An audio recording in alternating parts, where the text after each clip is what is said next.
व्रत हे श्रद्धेनं करायचं असतं, कारण त्यातून मिळणारं फळ हे तितकंच कल्याणकारी असतं. आई राजा, आमासनी तर काय कळना झाली जी.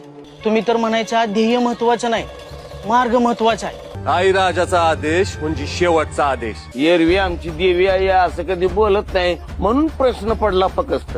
आमच्या उद्देशावर प्रश्न उपस्थित होतात तरी कसे? अहो पर तुम्हीच तर सांगता की आम्ही सांगितलेलं काय बी मान्य करू नका म्हणून. हरले का देवी आई काय म्हणती आणि तुमचं काय इथं चालू आहे? देवी आईचं तेच म्हणणं आहे की आपण समजानी गावाच्या भल्यासाठी प्रयत्न करायला पाहिजे. होय होय. चला मग उद्यापासून समजानी व्रताची तयारी करायची. हा आणि गाड्या बापू किती बी आणि कधी बी असुर आले का नाही, आपण लढायला तयार राहायचं. मी महादेवांना संमोहित केलं आहे हे एका अर्थाने माझ्यासाठी चांगलंच आहे. देवी समजून आता ते वेळोवेळी मला मदत करतील. तुला मदत करायला नाही तर तुझा खरा चेहरा लोकांसमोर उघड करायला आलोय मी.